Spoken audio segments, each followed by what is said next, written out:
Hello, everybody. I'm going to record two lectures in one today. I'm going to do the What is Metaethics from our textbook. So I'll talk about that for a while. And then one of the examples that's brought up in there, and as I've said, this is one of the themes in this course. We'll be going through that book and then read a relevant and appropriate primary source that ties in with the themes of our textbook. And that will be Hume. So that'll be the other part of today's lecture. Would have been divided into two lectures during the week I'm gone in England, but we'll just do it in one lecture. So, I mean, you can watch it all at once or you can divide it whatever you want to do. But I don't know how long this will be. I'm just going to cover the material. When I'm done, I'll hit stop. I will post a discussion board thing with it if you have questions. I know one of the things that is unfortunate about being out of town at the conference is that I can't answer questions immediately as we're going through it and clarify it. But this will kind of stand in for that. You can kind of post a question there and I'll get to it as soon as I can. And then when I'm back, I'll also answer any questions that you all have. So first off, let's go to metaethics. So what is metaethics? So when you think of meta, well, you might think of Facebook now, but meta means basically kind of before. So what is before ethics? When we think of ethics, we think of moral principles of right and wrong. We think of moral codes and all sorts of things. Metaethics is really going to be kind of looking into what makes all that possible, right? Where does all that come from? It's a kind of a study of the things that make ethics itself something that we do. And so I'll start then with our textbook. On the very first page, it's on page 6. What is metaethics? So I'm going to read the second paragraph on page 6. It says, to answer this question, how do we do metaethics? Note that morality has certain distinctive features, and those who study metaethics try to make the best sense they can of these. And then he's going to go on and list 3. And then the rest of this section, or chapter, is divided into those 3 sections. Okay. One is that people disagree about moral issues such as capital punishment, animal experimentation, and abortion. So as is obvious, we see moral issues out there such as the ones that are brought up, capital punishment, animal experimentation, and abortion. Clearly, those are issues over which people disagree and often disagree very strongly. So that's the first.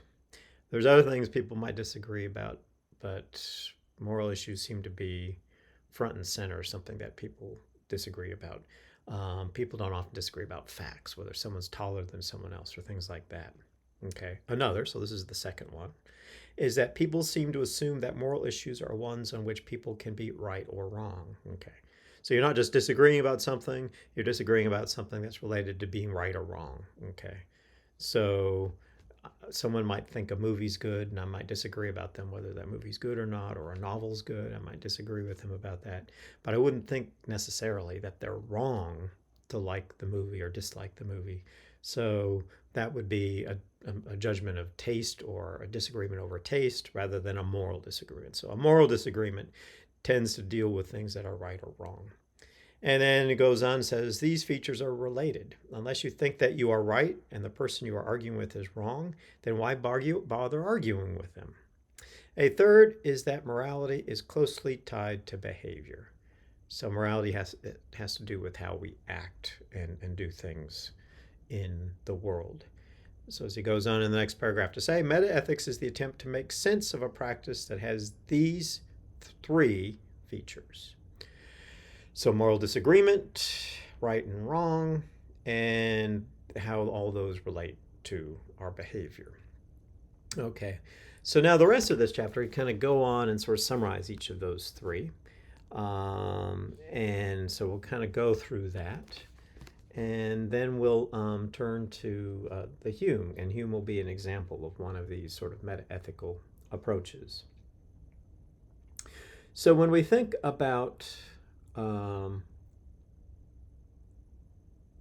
moral disagreement, there are two primary ways to think about it. One is whether there's an objective moral truth, that's such as the sky is blue, there's certain things that are wrong, period, just sort of objectively.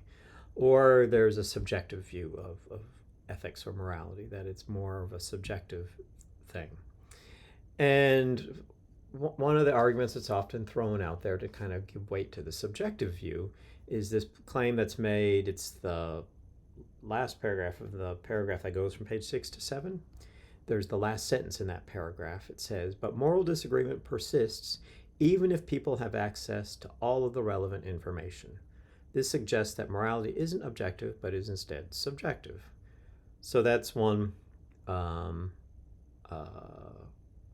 notion about that. So for instance, I think most people can agree on the facts about what an abortion does. So it's not a question of getting one's facts straight there. But despite knowing what the facts are, obviously there are people who disagree about that issue. And so that is another example. Or gun control. Everyone knows what gun control would mean if we had gun control. But not everyone agrees about whether it is right or not. So that often is used to support subjectivism. And a version of subjectivism is moral relativism. So basically, moral relativism is the idea that what is right and wrong is dependent upon what people say is right and wrong. It's kind of like the Euthyphro. When we talked about the Euthyphro, it's sort of that view that what is holy is what the gods love, right? That's what makes things holy. In a moral relativist, in a sort of its modern form, moral relativism takes up the view that it's a culture, a society, that determines right and wrong.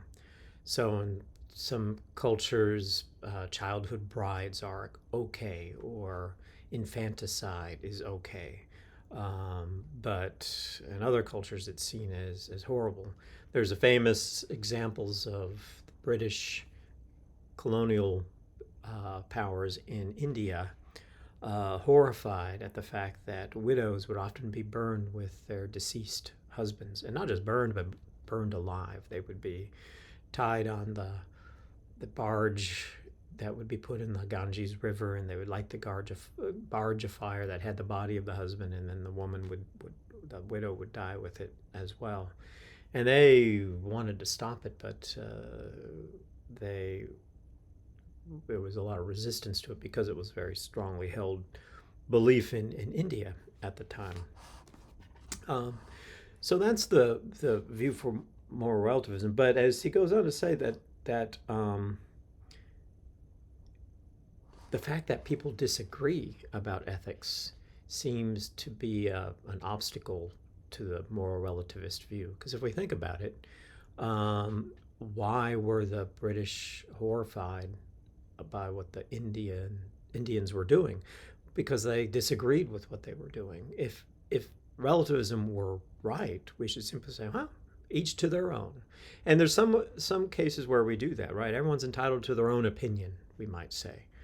But moral disagreements often tend to be different than that, right? In a moral disagreement, it's not like, well, yeah, each is entitled to their own. It was like, no, that's wrong, right? So there is a sense then that disagreement in morality is incompatible with relativism, because a true relativist would leave us unable to criticize or disagree with another culture because it's all relative.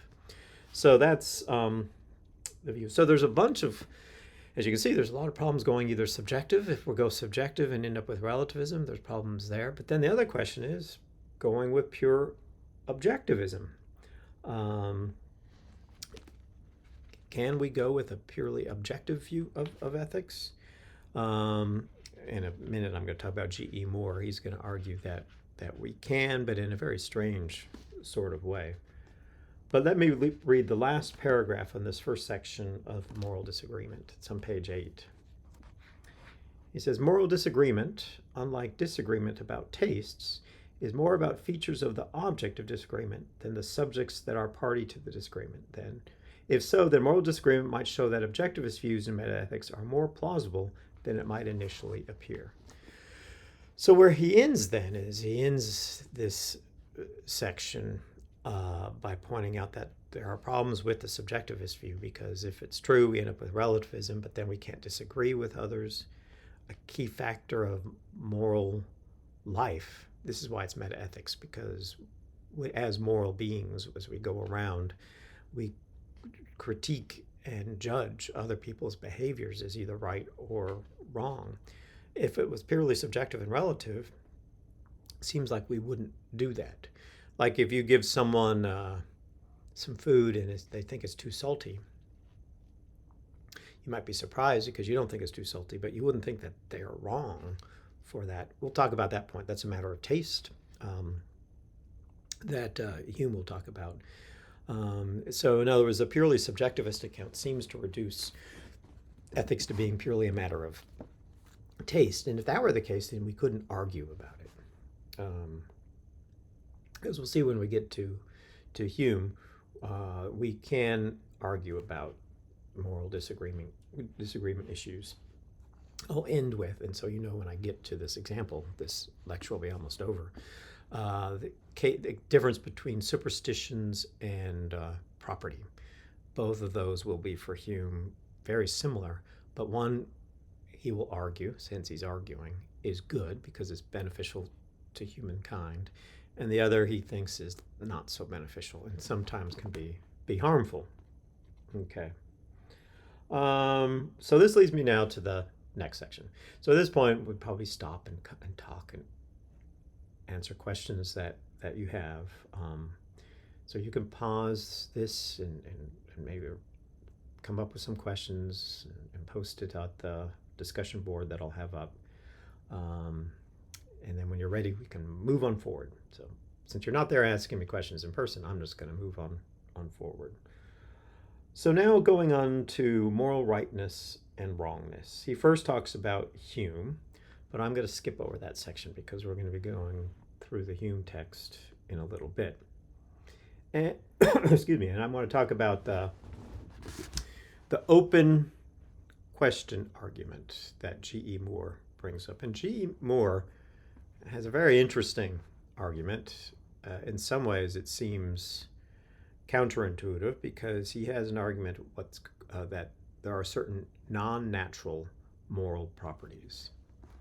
We think, what does that mean? So a natural property would mean, so for instance, that, I don't know, this book is green, or that it's a book.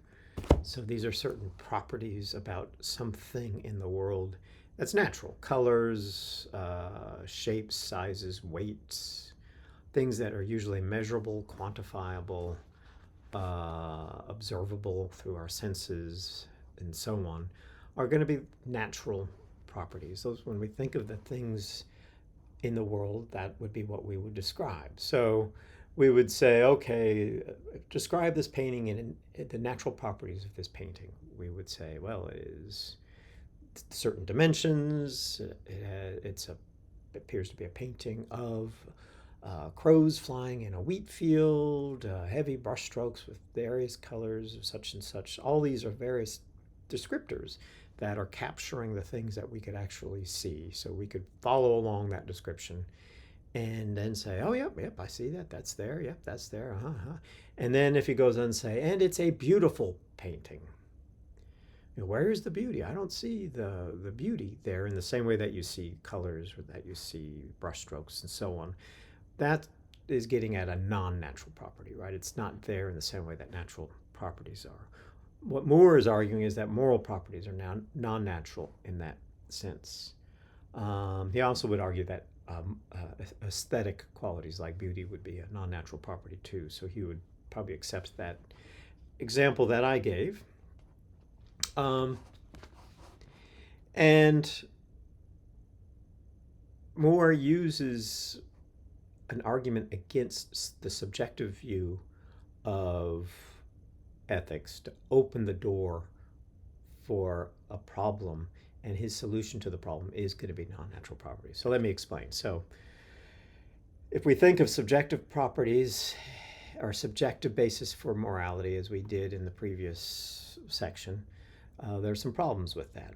Okay, so what's the solution? Well, it would seem to be objective properties. But what if it's not objective properties? We need some other alternative. And then for Moore, this other alternative is going to be non-natural properties. So let me read the first paragraph on page 9. So this is the argument, and then we'll talk a little bit about it. Unfortunately for the objectivist, the attempt to say that moral properties are identical with properties of the natural world faces a famous and devastating objection. This is known as the open question argument and was made by the philosopher G.E. Moore. Moore was a non-naturalist. He thought that moral properties were features of the universe, but were not identical with the natural features of common sense experience, or the kinds of things studied by natural sciences. Now, it is not at all easy to understand what a non-natural property is. I've tried to give some explanation for how it's different from natural properties, but again, to explain a non-natural property without using natural terms, right, that kind of puts you, if you could explain it completely in natural terms, then it would seem to become a natural property. But Moore thought we were pushed to accept the existence of such properties, since moral properties couldn't be defined in terms of natural properties. This is famously in the example from Hume: we cannot derive ought from is. Notice we can't derive what we ought to do from the way things are. What we ought to do comes from somewhere else. Where is that somewhere else? We'll talk about what that is for Hume in a few minutes. For Moore, that somewhere else is non-natural properties. This kind of question was, couldn't be defined in terms of natural property. For suppose I said that rightness was the property that acts had when they are desired by me. Okay. So I desire to help an old lady across the street, okay? And that's right because I desire it. So it's kind of the Euthyphro example, right? This is holy because the gods love it and like it. Moore thought that we could admit that some act is desired by me and yet still ask whether it was the right thing to do. So you might desire to walk the old lady across the street, but is that the right thing to do? The gods may love this act, but is it really holy, right? Those questions are still open questions. This kind of question was for Moore open, a question that it made sense to raise, whereas it clearly doesn't make any sense to ask whether doing the right thing was the right thing to do. So in other words, if identifying with what I desire with being the right thing to do, if that were truly the case, then simply saying that would be enough. But one can still ask the question, well, is it right? But that question doesn't come up when it is the right thing to do. You don't ask if the right thing to do, whether it's the right thing to do, right? So there's a gap here. There's an open question here that is left, or it's not that it's left unanswered, but the question can be asked, right? The question isn't ruled out. It's still an open question. So this is the opening that Moore uses in order to go on and talk about non-natural properties is his way to resolve some of these open questions. Okay. I think that covers the second section that I really wanted to go through. The third section, the last section of this moral motivation section, gets to the third part of metaethics. So remember, the first part was disagreement. The second part was rightness and wrongness. And the third part is behavior. So moral motivation is the term that's brought up here because that seems to be what explains our behavior, right? What explains our behavior. Now, Socrates famously said, and this is also a theme that comes up in the Republic. We'll talk about this theme as well when we go through the Republic, that no one does bad knowingly, that no one is knowingly evil or bad, that when we do things that are bad, it's out of a mistaken assumption of what is good. Now, one can disagree with that, and there certainly are people that will disagree with that. But that's one example of how um, our behavior is motivated by a sense of what is right and wrong. So, as you can see, it's tied in with the other two examples of what we have talked about. Our moral motivation is connected to a sense of what is right or wrong. But it's a big question, and that's and I guess I'm going to pose the question here in a way that will open us up to talking about certain aspects of Plato later on in the course, or other aspects of ethics later on in the course, that you might know that something is the right thing to do and yet not do it.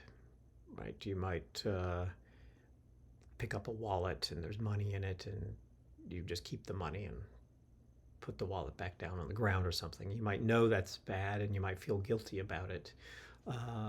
But how can we be motivated? What's going to motivate us to do the right thing? There's a couple common approaches to explaining that. And this is something that Plato and others will talk about. One is fear of punishment. The fear of punishment outweighs the pleasure we would get from doing something wrong. There's an example in the Republic called Glaucon's Ring of Gyges. Glaucon's actually it was Plato's brother. He gives this example because they were talking about how morality is always better for us, right? By being good and virtuous and just, we always benefit. But then the question that comes up is, doesn't crime pay sometimes, right? What if one could get away with doing something wrong? It seems like one would have all the benefits of doing something wrong and none of the negative consequences of doing that wrong thing. If that's the case, then it seems like it's not always best to do the wrong thing. And so if our motivation is to do what's best for us, why is it always doing the right or moral thing, right? Aren't there going to be times where maybe cheating on your taxes or turning the other way and turning a blind eye to something might be better for your interests than doing what you're supposed to do? So why is doing what you're supposed to do, what is right, can actually make you better off? What motivates us to do it, especially if it doesn't make us better off? That becomes a big question for Plato, right? It becomes a question for that. And one of the common answers is that if you aren't right, you'll get caught, whether by your peers or by God, and then you'll suffer punishment for it. So that's one kind of way in which people get motivated to do the right thing, that you will get caught and you will suffer consequences for it. But Plato ultimately tries to come up with an explanation that isn't dependent upon fear of consequences. It's merely a matter of, if we really knew what was best for us, we would automatically do it. It's that in our textbook, they call that the internalist approach, right? If we really knew the good, we would automatically act in accordance with it. Now, obviously, this is a lot of questions here. This is kind of the core of a lot of what ethical discussions are about. But what makes it meta-ethical is that it's been focusing more on what's going on when we are being moral or ethical. I mean, what's at stake? What's involved? And we've seen that it's motivation to do what is taken to be right or wrong, and how do we come about with determining what is right and wrong. All these are kind of tied in with dealing with our moral disagreements with people. What's not been said in any of this stuff is what is actually right or wrong, right? No principles that tell us lying is always wrong, for instance, are brought up, or ways of going about and answering, like Kant's categorical imperative. He will give a way of saying that if you can't will that everyone can do the same thing, then it's not moral. Right? So you can't cut in line, because if you were to cut in line and will that everyone could cut in line, there wouldn't be a line left. So for Kant, and he gives a few examples along these lines, if it fails this universality test, it's not moral. So that's not metaethics there. That's actual ethics. That's dealing with moral principles. It's telling us how to go about determining what's right and wrong and so on. Metaethics is more kind of stepping back and looking at what's going on when we're ethical in the first place. And we've seen here there's these three things. What's going on? There's these things that we disagree about, and what we're disagreeing about has to do with right or wrong, and it has to do with behaviors that could be right or wrong. Okay, so that pretty much covers the metaethics section. And we would have probably had some good discussions about some of this stuff in class. And we will have some related to it after I get back.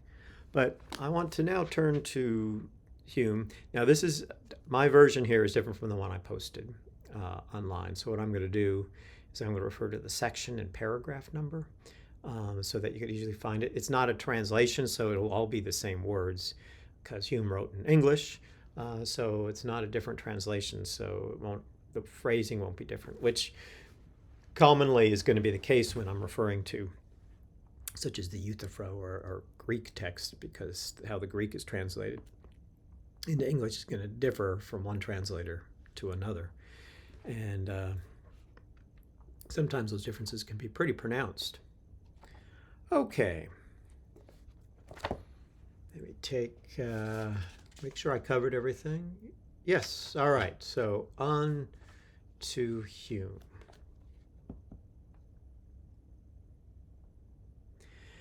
So I'm going to turn to the very first page,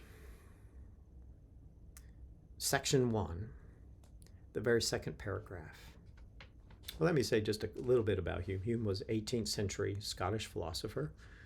He died in 1776.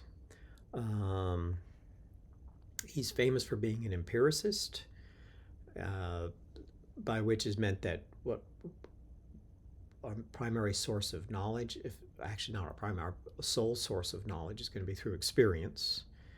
That if we don't acquire this knowledge through something in our experience, then it's something we've likely imagined, or we're taking it from the authority of someone else. And we often do take things on the authority of someone else, but sometimes we are led astray by that as well. So that's sort of it in a nutshell. And I'll talk a little bit more when I get to the induction-deduction section of the inquiry here. I'll explain a little bit more about his method and his approach to things. But kind of homing in on the metaethical theme, we have the second paragraph. He says, those who have denied, is that the one I wanted to do? No, it's the third paragraph. It's the third paragraph, so for me it's the next page. But he says, there has been a controversy started of late, much better worth examination, concerning the general foundation of morals, whether they be derived from reason or from sentiment, whether we attain the knowledge of them by a chain of argument and induction, or by an immediate feeling and finer internal sense, whether, like all sound judgment of truth and falsehood, they should be the same to every rational, intelligent being, or whether, like the perception of beauty and deformity, they be founded entirely on the particular fabric and constitution of the human species. Okay, so that's the kind of passage that I might like throw out there at a passage interpretation quiz. It's a very pivotal, key passage. It kind of, in a nutshell, encapsulates what Hume is setting out to do here. And it's pretty radical in terms of Hume's relationship to the history of philosophy that has kind of preceded him. Because for much of the history of philosophy, it was widely assumed that what makes us human is our ability to reason. Right? Our rational nature is what makes us most human. That's how we're different from the animals, that our animals don't possess reason. And it's also assumed that it's reason that allows us to be moral. That's the other thing that makes humans different. We can not only use reason to grasp moral principles and rules, but we can act on those moral principles and rules. Plato, Aristotle will argue along those lines. Kant afterwards and after Hume will return more to this view of thinking about our moral duty. But Hume is bucking that trend, and he's going to take the contrarian view and argue that it's not reason that is the source or origin of morals, right? Right and wrong do not derive from reason, but he's going to claim they derive from sentiment. Okay. So he'll say, if we move on to paragraph 5, so skipping the paragraph after the one I just read, he's going to kind of provide a little more detail. I know what you're thinking right now, so if I were to stop here and it's like, what's wrong with this picture? And you could probably find a lot wrong with it. If morality simply boils down to what I happen to feel, to my sentiments, passions, then anything goes, right? It seems like we'd have moral anarchy or no morality at all. That's not the case for Hume, and that's where Hume's historical inquiry into human behavior and human history will come in as a sort of backstop to, or guardrails, to show that as human beings we won't end up just in anarchy, as a sort of tell right away, just to kind of, and I'll return to it. It's because we all have the same human nature, right? Hume believes that, and he said that earlier, we all, the constitution of the human species, the end of that paragraph I just read, so he had already made a reference to, we are human species, we are all alike in that regard, we're all constituted roughly the same way as a human species, and so as a result we should expect certain similarities in our passions, in our interests, and consequently in our morals. So it wouldn't be anarchy, he would claim. But that's a point to come, and he'll develop that point a little bit later on in the reading that I'm going over right now. So, on to paragraph 5. He says, it must be acknowledged that both sides of the question are susceptible of specious arguments. Moral distinctions, it may be said, are discernible by pure reason. Else, whence the many disputes that reign in common life, as well as in philosophy, with regard to this subject, the long chain of proofs often produced on both sides, the examples cited, the authorities appealed to, the analogies employed, the fallacies detected, the inferences drawn, and the several conclusions adjusted to their proper principles. So Trump's saying, Hume is saying that he's no fool, that he has seen the history of morality. He's seen moral philosophy. He's seen many, many instances where arguments have been put forth, long chains of reasoning, inductive arguments, analogies, and so on and so forth. And you see lots of analogies in Plato's texts to make a point, to convince someone that something is right or wrong. But then he goes on, and this next line is key. Truth is disputable, not taste. What exists in the nature of things is the standard of our judgment. What each man feels within himself is the standard of sentiment. Okay. So we can dispute whether something's true or false or not, and we use reason to do that. But taste is not. So if you don't like broccoli, then I'm not going to dispute that with you. I'm not going to try to argue with you that you should like broccoli. Now, we might argue about the health benefits of broccoli, and I might give you certain facts about the health benefits, and you may accept that, but that's different. That's, again, use of reason rather than taste. So taste is something that simply is what it is. It doesn't seem to really be able to be disputed. I can't use a long deductive or inductive chain of argument to get you to accept something that's contrary to your taste. Okay. Now, what Hume is going to argue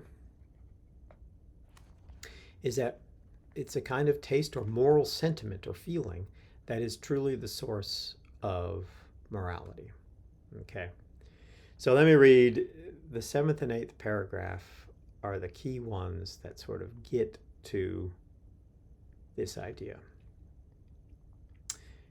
So, so he says the end of all moral speculations is to teach us our duty, and by proper representations of the deformity of vice and beauty of virtue, beget correspondent habits, and engage us to avoid the one and embrace the other. But is this ever to be expected from inferences and conclusions of the understanding, which of themselves have no hold of the affections, nor set in motion the active powers of men?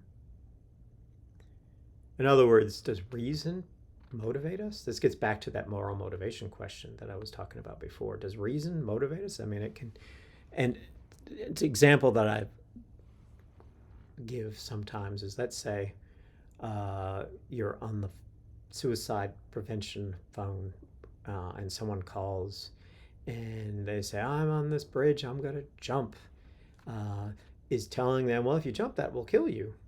Is that fact going to make a difference to them?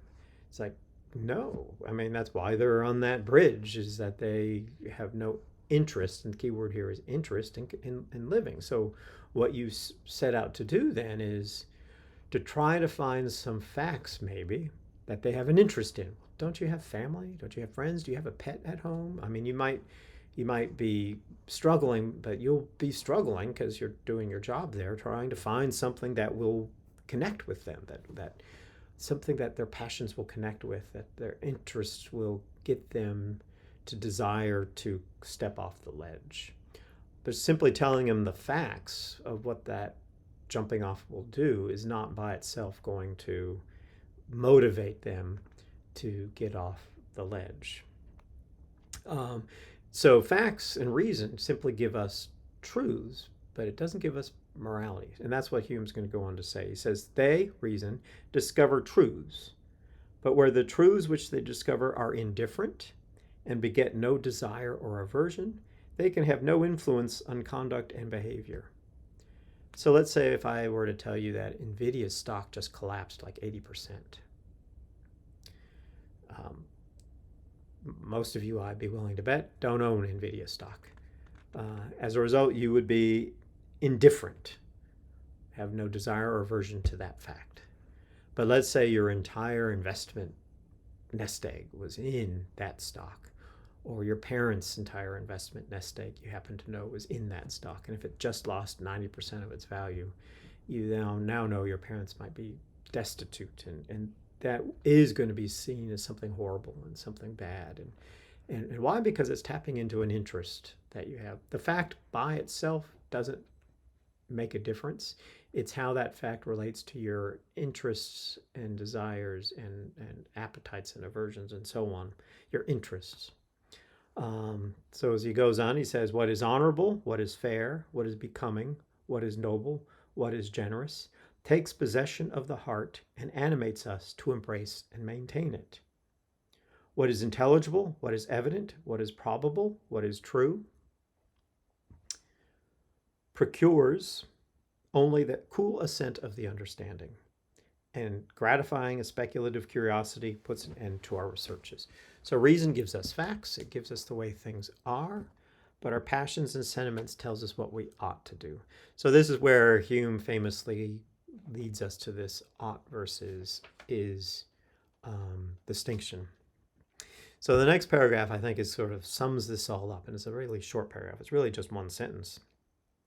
Not really, it is just one sentence with a couple colons and semicolons.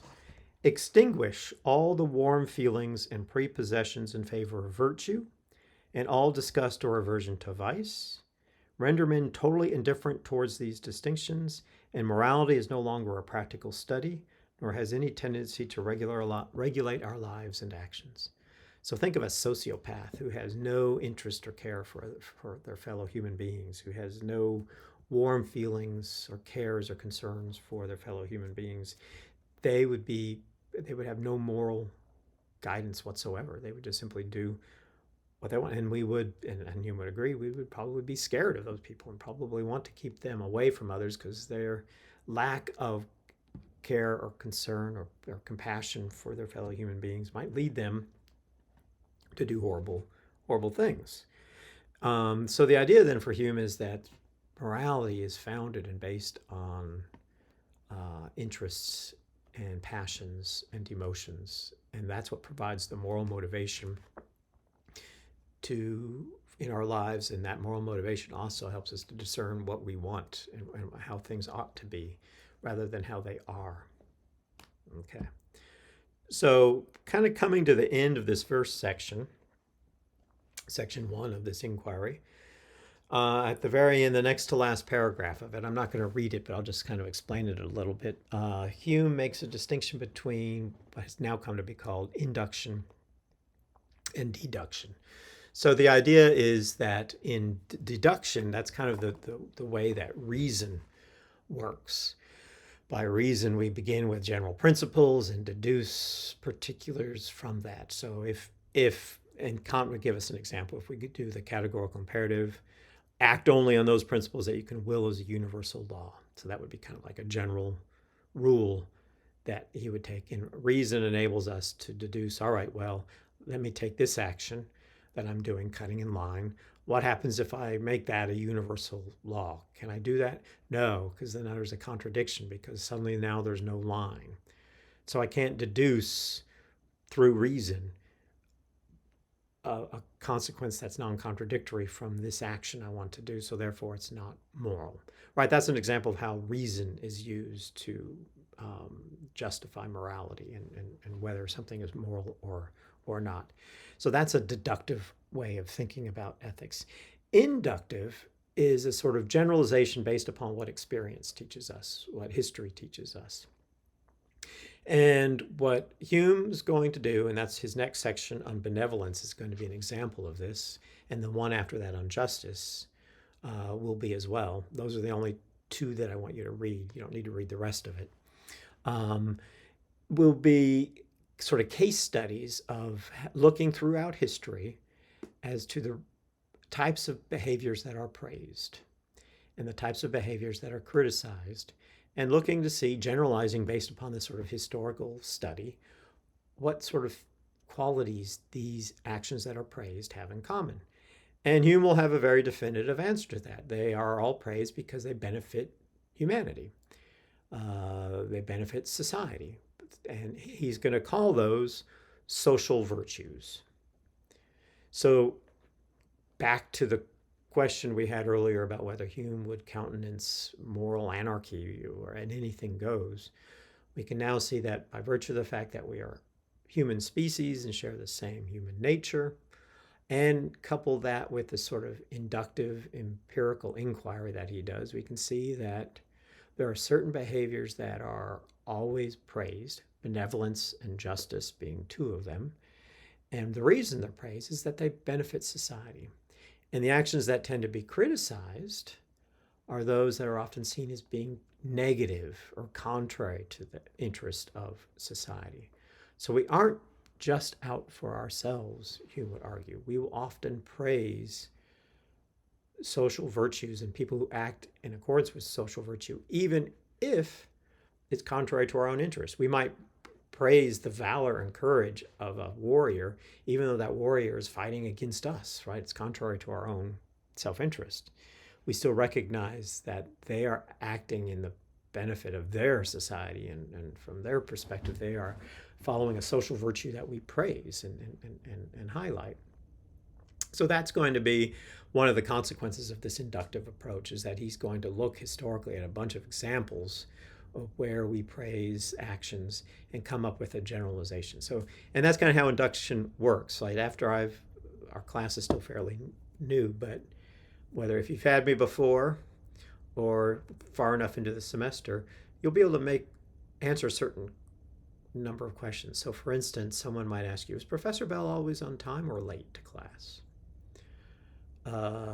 If we've only had one class, you can say, well, he was on time the first class, but you would hesitate to make a generalization at that after just one class, right? You wouldn't want to say, yeah, he's always on time, because you've only had one class. But at some point in the semester, you'd probably say, yeah, he's always been on time. So I think it's fair to say that he's always on time. Or if I were always a few minutes late, you could say, well, he's always a few minutes late. Not too bad, but usually he's never on time. So either way, those are generalizations, but you wouldn't make it after just one incident. One, was it, there's a cliche, I can't remember the cliche, one swan does not make a fall or something like that.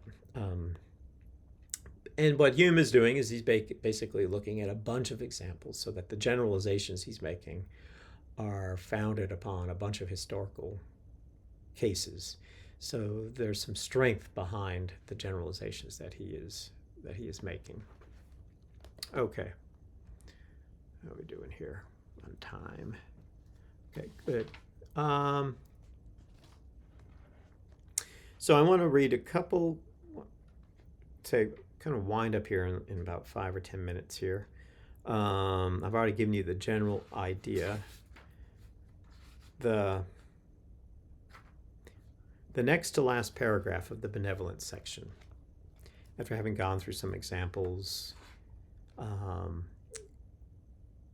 Hume will say, upon the whole, then, it seems undeniable that nothing can bestow more merit on any human creature than the sentiment of benevolence in an eminent degree, and that a part, at least, of its merit arises from its tendency to promote the interest of our species and bestow happiness on human society.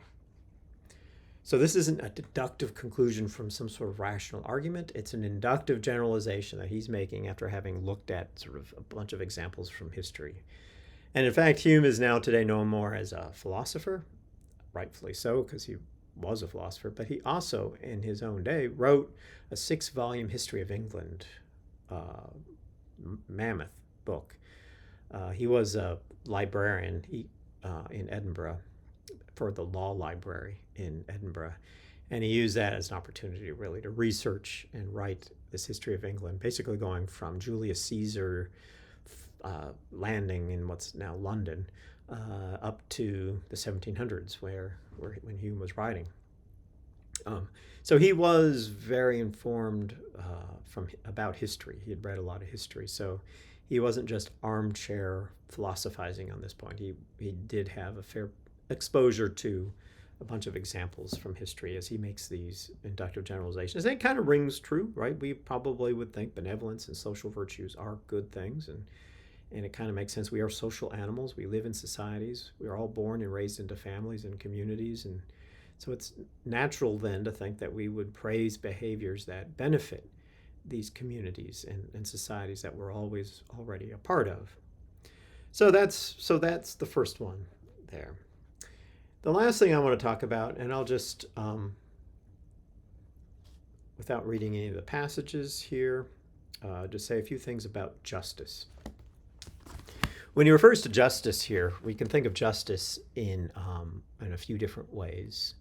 And Aristotle will definitely bring up some of these ways as well in the ancient philosophy class. We go through a lot of these, but we can think of justice in terms of punishments for crimes. So a just sentence for a crime would be one that fits the crime. We could think of just or fair prices. Was this a price, a fair price? We could think of a just society, right? Is the power resources of society fairly distributed? So a lot of debates in modern politics, for instance, about welfare states and taxation and redistribution of wealth and so on. A lot of those debates hinge upon certain ideas about whether things are distributed fairly in our society. And if one thinks they are not distributed fairly, like let's say you think that there's too much inequality in our society and that's not fair, then you might propose some policy that will redirect the wealth or resources of society in a way that results in a more fair distribution of society, a more just society as a result. What Hume is talking about here when he talks about justice is more narrowly focused on just property rights. Now, it is fundamental, Hume will argue, to society itself, as he understands it. Human society, as we have it today, it flourishes by virtue of the fact that we do have property rights. If property was not respected, then we would be basically just living off the land, what we can get, what we can grab, and we wouldn't save anything. We wouldn't store anything up because we wouldn't think anything was safe. And so we probably could survive, but it wouldn't be nearly the type of flourishing that we would have if we had property rights. So that's the basic idea that Hume is doing here. Now, what he does is he sort of sets up a contrast between two extremes. The one extreme is a society where everything is with absolute plenty, right? We have more than we need. If we have that, then we would never claim any property ownership to it, right? If we're, I don't claim the ownership of the oxygen that I'm breathing in the room. Hey, don't breathe my air, it's my air. I couldn't enforce that if I wanted to. But if we were, I don't know, at a campsite and there was a bunch of freshwater springs around or a bunch of wild fruit growing, and I just easily picked off the vines or the shrubs, I wouldn't claim these are mine, not yours. That would be pointless. You would say, go for it, have it. There's plenty around for me to have. So in a world where there's pure abundance, more than anyone could possibly have, we wouldn't have property rights. If we were in absolute scarcity, going now to the opposite extreme, we also wouldn't have property rights. We would be basically we got to do this for survival sake. Hume gives the example if we're in a boat that sinks and we're floating in the ocean on someone else's luggage, are we going to worry about whether that is our luggage or not? No. Similarly, if you're in times of famine, it can get so desperate that you lose sight of normal property rights and just simply do what you need to do in order to survive. That sometimes happens. Some of those the latter extreme cases sometimes happen. I guess the others as well. But for the most part, most of us live, as Hume will argue, in some state in between, where we have enough to go by virtue of nature giving us things, but we do even better. We flourish if we create more. And what incentivizes us to create more is property rights. So for instance, there might be apples growing wildly and naturally somewhere in the forests and the countryside. But if I put a lot of effort and labor into creating an apple orchard and doing all the work that's involved with that, not only will I have apples for myself, but I can then bring apples to market and others will have apples too. But would I be motivated or incentivized to do that if I didn't think my apples would be protected? Right? Someone could just come along and take my apples. No. And so we've learned to accept that certain property rights are good for society. Sound familiar? Just like benevolence as a social virtue has the merit it has, it's praised because it's good for society. Property ends up becoming a virtue or something that is seen as worth protecting because of its benefits for society. Towards the end of this section, this is the last thing that I'll be talking about, is he compares property and superstition. So, some religious traditions, you can't eat pig, right? You can't eat pork. Someone else eats pork, they're fine. Okay. So the question is there any empirical difference between the person who eats pork and doesn't eat pork? Is there anything wrong about it in the nature of the things? Is there something that's obviously wrong about the pork that person's not eating and but right in the pork that you're eating? No, it's just a belief that it's wrong, not really founded in anything empirical. Now, what Hume is going to argue is that property is actually very similar to that. Right? Let's say in my backyard, and it's actually true, in my backyard, we have a bunch of wild blackberry bushes that go from my yard over into our neighbor's yard. And now we don't have fences, so we have sort of the back is sort of open. I could easily start picking and walking on into their yard and taking all the blackberries off of their bushes. Is there any difference between the blackberries growing on my property as opposed to those growing on his property? No. And yet, the neighbor could come out and say, "Hey, Jeff, those are my blackberries." I go, "Oh, I'm sorry." What's the difference there? What Hume would argue is that property rights, although not founded in the things in nature itself, it's a human convention that is found to be beneficial for society as a whole. And because it's beneficial for society as a whole, it's seen as a virtue, seen as something good. Superstitions, Hume argues, often are detrimental to society.